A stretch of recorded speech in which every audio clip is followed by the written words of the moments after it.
Hi, Thanks Katrin. for the opportunity to make this talk with you on the topic workplace coaching. My pleasure. Okay, so we are starting. The coaching is becoming more and more popular, especially in the workplace environment. And it's mainly linked to the human resources and the working with people, and generally is associated with increasing of engagement, increasing of communication and team working skills. What are the other areas where the coaching can be applied? Well, having in mind that coaching is a very holistic approach to a person's life, it'll be a bit narrow-minded if we only think of coaching as affecting productivity, team working, and performance. There's a lot more to a human being than performance and work. I mean, really, what's the point in somebody being top performer in the workplace and having a heart attack or losing his family, right? So when we coach somebody, when we talk about coaching in the workplace, yes, all these things that you just listed are results, positive results in people, but at the same time, things that we shouldn't neglect as coaches are things related to the person's work-life balance. That's a good word, balance. You know, it's work and there's life. And it consists of his health, of his family, his overall disposition, his mental, emotional, spiritual, physical state, financial state, things that the dreams he has, fears he has. All of this affects the human being, and as a result affects the productivity if we have to talk strictly work-related environment. So all the other aspects of life are very worthy of being subject of coaching sessions, topics. Thank you. Coaching in an organization can be conducted by external coach or a manager trained as a coach. If the company decide to use an internal coaching, what are the advantages and disadvantages of such a decision? Okay, well, if you work with an internal coach, the advantages is that the coach works for the organization, so the organization sort of owns his time. So the coach is always available, and it's up to internal organization to figure out the best schedule. But pretty much it's easy access to the coach. He doesn't have to travel, doesn't have any other external things that would engagements that would take away his attention or time or effort. Basically, because he's an employee of the company, that's where he invests his time and energy. Another thing is that some people have easier time opening up when they know the person. The fact that there is, they're familiar with each other to an extent, that could be beneficial for some people. And also the fact that the person working in the company, the internal coach, might be a lot more familiar with the different processes that are happening, the different relationships that are subject or the topic of a coaching session, or internal goals. He's a lot more familiar with all of that, or how things play out on a day-to-day basis. Now, for some, in some situations, that as much as it can be a benefit in one situation, it can be considered a detriment in another. The familiarity, for example. For some people, it's easier to open up with people that they know, but the drawback, the balance to it is that when people are too familiar with each other, and there's familiarity, which is not a good word, then the coaching process gets tainted. And for me as a coach, having purity of coaching is very important. So the risk of tainting it because of familiarity is something to really consider and evaluate what's more valuable to the organization. I wouldn't, if there is really outright familiarity between people, I wouldn't recommend internal coaching. If people can keep the distance and be professional when they discuss things, then yes, it can work.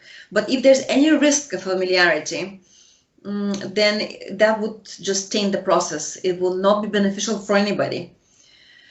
Another thing is, sometimes when you're too familiar with the understanding the process and work and culture inside of the organization, that could also give you the temptation of feeling like you know the answers. And because you're so closely involved with things, you can just offer your solution. Now is your chance. But that's it taints the process of coaching. It becomes something else, not coaching. So this is where having an external coach is more beneficial. Somebody who is detached. There's no personal agenda in going to get involved with the situation. It's a lot more objective approach to things, and it's easy to maintain the purity of the coaching process. And sometimes some people prefer to open up to people who are not people that they don't know, so to speak. So that can be very beneficial. Now, the drawback is that external coach cannot be always available because they have other engagements. They're self-employed or employed by another company, but definitely they don't belong to this organization, so they're not always on call. So logistics have to be more carefully planned and scheduled.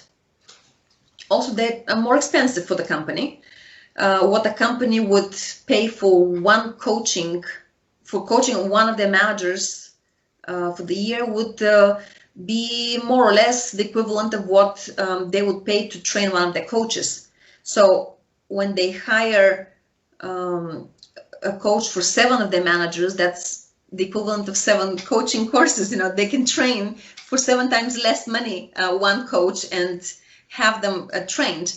But again, you have to balance. It's a balance, because sometimes the fact that it's a little cheaper to work with an internal coach doesn't outweigh the fact that having an external coach will give you objectivity, purity of the coaching process, and less familiarity, which in a lot of situations can bear a lot more fruit.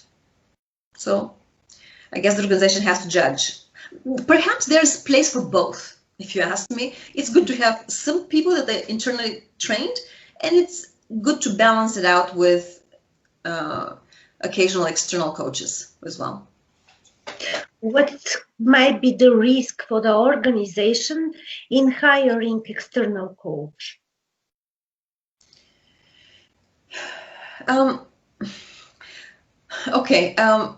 me, the risk would be mostly related to the qualifications of the coach. Actually, originally, as you're asking me the question, I started thinking, well, maybe confidentiality, because, internally, if the whole situation is kept internal, it can, you might imagine that the confidentiality is better kept. I said imagine on purpose because it doesn't matter, it doesn't mean that, people in an organization also can tend to gossip. And then I'm like, okay, well, if you hire an external person, then you have to really trust them. But the thing is, for a coach, if there's their business and if they're genuine about their business and they're interested in keeping it, one leak in confidentiality will cost them the entire career. So really, I don't think you have to worry about confidentiality with external coaches, because for them, that's their livelihood. And I know for me, the confidentiality of my clients is the absolute must, because I leak, there goes my career, you know, and I lose a lot more by that than what the clients would lose. Anyway, but that's not the point. So I wanted to say that for a company, a manager or an owner of an organization to hire external coach, the main thing they have to pay attention to is, can they do the job? Can the coach coach? Is the coach or is the self-proclaimed coach? Do they have genuine coach training, or are they just a coach because coach sounds like an amazing word to put on your title? And when somebody says, "Oh, I'm an accredited coach," well, what does it mean? They have 50 accredited hours of something, or do they have actual logged, hundreds of hours of training, hours of mentoring? Have they received any supervision by anybody? What do they do on a regular basis for their continuous professional development? How are they developing and growing their knowledge, practice, and keeping up with the times? Because times change very quickly, and so the profession of coaching as well. So because I'm a coach training provider, I mean, you wouldn't believe some requests that I receive sometimes from people saying, "Oh, I really know what coaching is, so I don't need to train me. I just needed to give me a certificate." And I'm like, "Well, please do coaching sessions." "Oh, but now you're doubting my ability." I'm like, if you can't prove to me that you can do a coaching session, how are you going to do how do you even have the ethics to go to a place and say, "I'm a coach," or even present a little certificate saying, "I have 20 coaching hours." I'm sorry, 20 coaching hours is not enough to make you a competent coach to walk into an organization, and an organization to trust you with their income, life, and internal health. You're talking about businesses of millions and millions and affecting thousands of lives. 20 hours? I'm sorry. Anyway, so this is, I think, the main challenge, because right now the market is flooded with wannabe coaches and also wannabe coaching providers who just train galores of 20-hour coaches, and it's a challenge. And I sympathize with business owners having to wade through the sea of self-proclaimed, and sometimes even the service of coaching is confused with other methods of helping. It's another topic, though. Yeah. Anyway, so I would suggest, for example, one of the safe places to go to is the International Authority of Professional Coaching and Mentoring. They are the preferred and leading coaching authority in the world. And if you need counsel where to find good coaches, they can probably be in the best position to assist owner or manager of an organization. They'll give you counsel in which country, who to turn to, who are the reliable sources of coaching services and coaching programs. So that would be my advice. Mm-hmm. From your experience, what is the common reason the company to ask you for a coaching service? Lately, it has to do mostly with the human aspect of things. Regardless of whether the company is service-oriented or production-oriented. And the challenges that the organization faces are of human dimension. For example, quality of communication and all the problems that are related to miscommunication. I mean, it sounds very simple, but it's not. And it's not simple. I mean, it can be, but human nature is such that sometimes these matters can get really muddled and complicated. And in order for a body which is comprised of human beings to operate properly, then the links of communication between the entities, which is the human beings, have to really work well. And the higher up the organizational ladder of leadership, the more detrimental the mishaps of the miscommunication are to the overall success of the organization. So especially when you have personality issues, communications issues, inability of giving and receiving feedback at the top, that affects everybody downward. And even though it sounds like, oh, it's just a human thing between people, can they just sit down and be adults? Yes, they can. But the facts are they don't.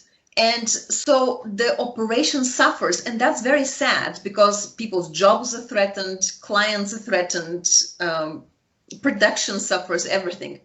So that is one of the key elements where coaching can really assist in maintaining the health of the human interaction with communications and soft skills between people, what happens between people.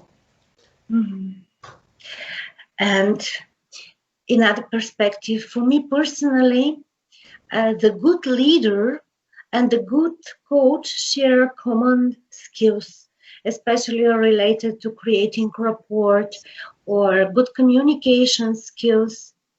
What are the other areas where coaching can support the managers in their work?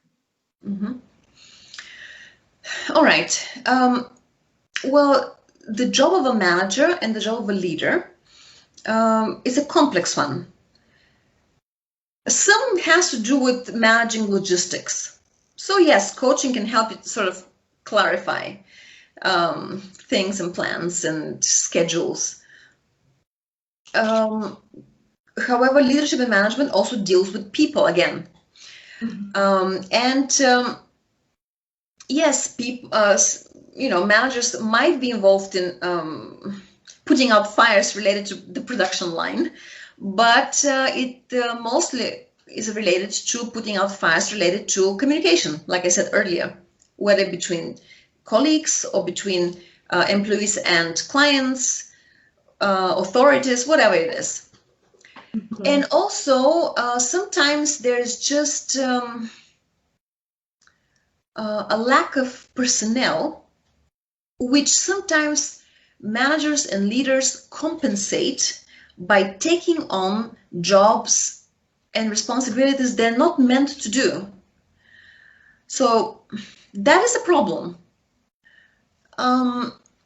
So what happens is that a lot of managers or leaders end up working within the nitty-gritty of the business, of the work, rather than really being a leader and thinking strategically about issues, thinking about where are we going, thinking about direction, strategy, the future, goal settings.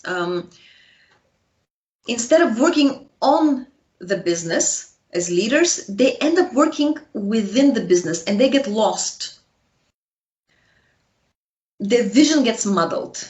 And when the leader is blinded, well, God help the followers.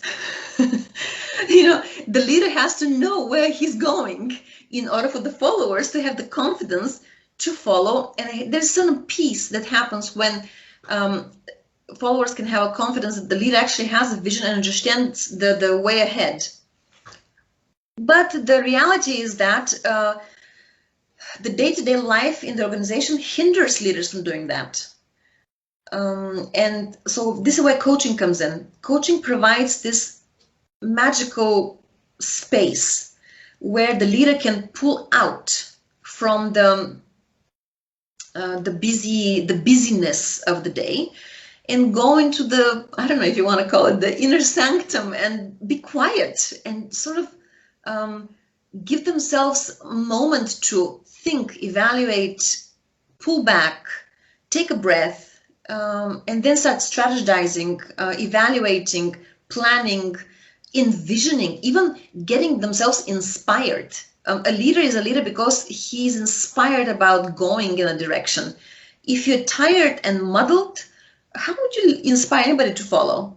So the leader must get inspired. They must connect to the vision, the mission, and the goal, and why is it so exciting to do it in order to be effective. And this is where coaching is very helpful. It provides the space for the leader to do that, to get inspired, to get clarity, to get to relax and to pull back, and therefore they refresh, they get refreshed, and so when they go out to help the organizations they lead, they have new strength, new vision, new motives, new thinking.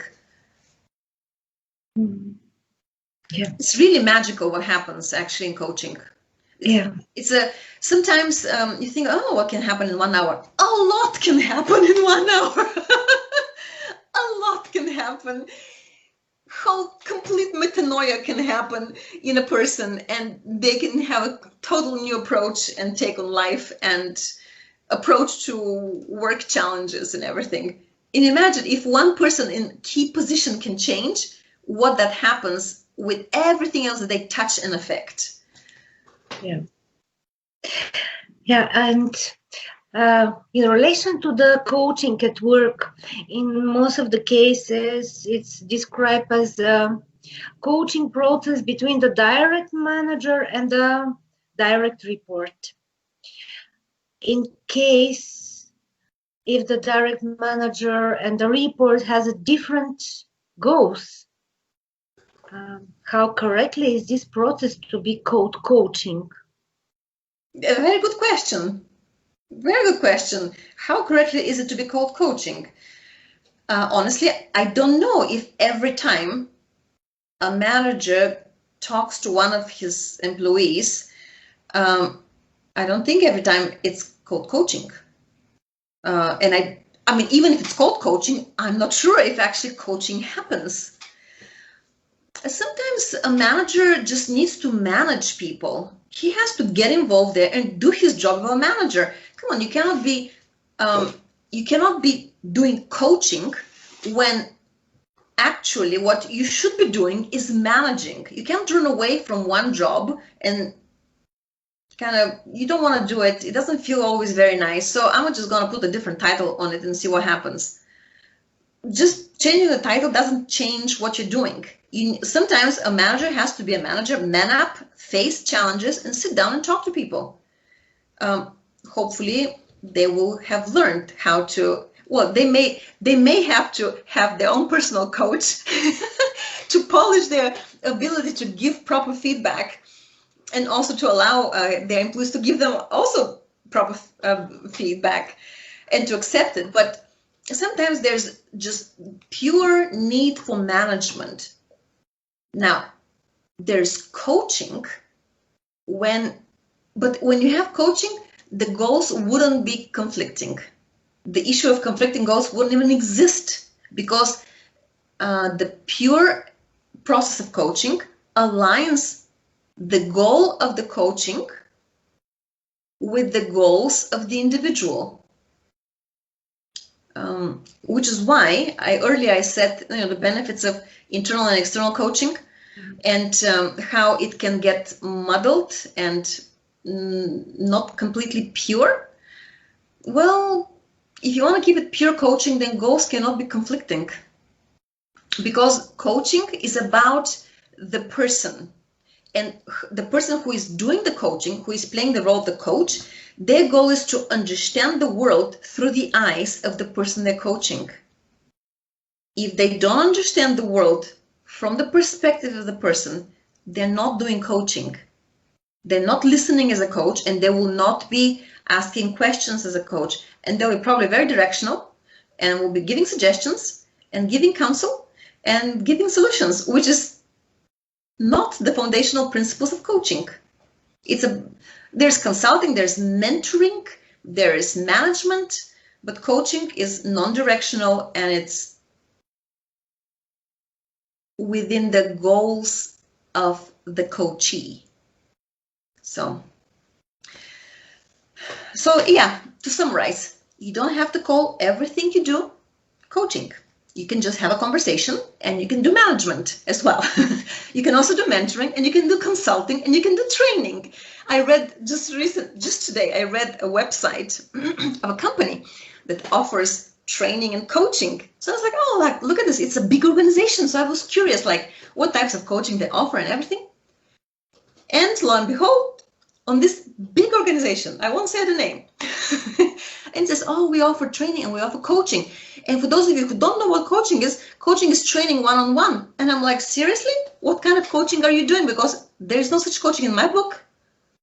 Coaching is not training one-on-one. Coaching is working with the potential of the person, bringing it to the fore, and helping the person become more than he has ever dreamt that he can be. Yeah. There is one more term which is often mentioned, and it's a coaching culture. What exactly is the coaching culture, and how the companies can benefit of implementing such a culture? Culture. Coaching culture. It's a very good thing to have. So I'm going to share a perspective based on this experience that I've had in creating a coaching culture, actually being a part of one. I worked in an organization where that was very fundamental for the organization. I was part of the internal coaching structure. And then I have helped some managers to process the information and actually consider implementing it into their organizations. But what it means, there's two aspects. The way I see it, coaching culture has two aspects. One aspect is general awareness. General awareness of what is coaching. It's simple educational campaigns, like what is coaching, why is it good, what are the benefits of coaching, what's the difference between coaching, management, training, mentoring, consulting, management, and all of that. So the people are clear. There are misconceptions about coaching, and people are fearful about coaching because they think actually it'll be something else, like either discipline or management or consulting. So, and they associate these sort of interactions negatively, but coaching is not like that. Coaching is actually quite positive, constructive, and liberating for the person. But people don't know unless there is a campaign that educates them. And then part of the awareness is also helping leaders in an organization develop or learn coaching skills that they can use in interacting with their teams, with their peers, or with their followers. I'm saying coaching skills because I don't mean that all the managers must be coaches. They can just simply learn and be aware of key coaching skills to use. That's one thing. And then the other thing, which is not very often, and I have actually rarely faced it, it's where the organization creates an additional structure that is dedicated to coaching, which goes beyond, the purpose of this structure is not to organize the schedule of the production line or the work compensation plans and all of that. That is the job of the HR manager or the department that has to do with planning and organizing. But the coaching structure would be dedicated to paying attention to those things that are important to each person individually. This cannot be done by one person. The company would be probably wise to work both with internal and external coaches to be most effective. But in basic words, the structure would be that if you calculate, this is kind of a model that's been accepted as a very working model, that a coach cannot handle effectively more than 12 people. I mean, probably you can. Some coaches really work hard and they can handle more than 12. But it's generally accepted as a model, as a sample, that 12 is pretty much the optimal maximum amount of people. So it will, if a organization wants to introduce a coaching culture, besides the educational campaign of awareness, they should consider training a number of their managers so that eventually they'll come to the point where they have one coach for every 12 employees. Mm-hmm. So depending how big the culture is, like, okay, if you're talking about 150 people, maybe 10 coaches will be sufficient. If you talk about 6,000, then it's a totally different story. Like Noble Manhattan, we trained in India with Coca-Cola. We created such a culture. We trained 700 of their managers in coaching skills. And we created actually internal coaching structure for that company. And then Pepsi-Cola hired us too. So big organizations, some of them do have that concept.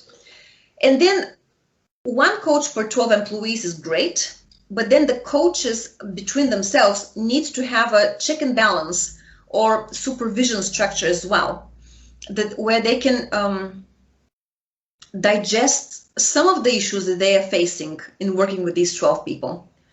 So I would say on every 12 coaches, there should be one coach that will be maybe trained even a little deeper, maybe more in-depth training, coach training, so they can be a bit more efficient to handle the issues of the coaches, which come up. They always come up, and it's unrealistic to think that a coach can just be sufficient on their own. It's always good for a coach to have a supervisor and to have a mentor, another coach who is more experienced, or at the least another coach who is not immediately involved in the issues of the clients he's dealing with. Mm-hmm. So let's say a company of 150 people, they can consider training, let's say, 10 coaches, and maybe out of these 10, let's say maybe 2 or 3 would be trained further so that they can also provide supervision and mentoring to their peers. And of course, everybody will, the whole structure, I guess the organization has to decide who they report to, but I would imagine in most cases would be the HR department. So here. Okay. Yeah. I had one last questions, and it's related with how you see nowadays the companies, what for them can be concurrence advantage? Mm-hmm. Competitive advantage. Competitive advantage, yes. Yeah. Well, actually, we chit-chatted a little bit, you and I, in the before, and so something that you mentioned, actually, which I totally agree with, is that nowadays, with the way business has developed and the competitive nature of the market is so high that pretty much the majority of the companies are forced to offer high quality products. Although there's always room for improvement if one wants to find it. And of course, it's always nice to be a little better than the others. I do believe that you can be the biggest, the best, and the first, which is something that our company, Noble Manhattan, strives to do that. So it's possible. But more than that is also there's two things for me, in my understanding. We kind of live in the information age as well. So information and soft skills, these are two other things that could tip the scales in favor of a company. Definitely soft skills, because like what we talked about, this is why the need of coaching is growing so fast right now. Coaching is the second fastest growing industry after IT, however. So these two are at the top, the speed. I'm going to jump from between the two, but nowadays it's a really important factor, the speed of processing information and providing access to information. People want to know. For example, an employer, going back to the 6,000 people company, right? Well, people want to know. So if the company has figured out, besides the coaching culture, they have an information culture that shares news quickly, that provides access to people about important news, and they are in transparency and a sense of belonging and being trusted, and also a sense of being in control, not just one of the masses, but actually having control of knowledge and information. That is a value in modern society and modern business. And then the other thing about people, like the personal attention that a company gives to either employees or to clients, which is why developing the coaching culture is very important, to where people are taken care of. Coaching is something like an in-house word, and more people have access to it, not just the few elect at the top, but besides them, they have to be definitely getting coaching. That's no question about it. But then that privilege can also be given to as many as possible within the organization. That definitely will tip the scales in favor of it.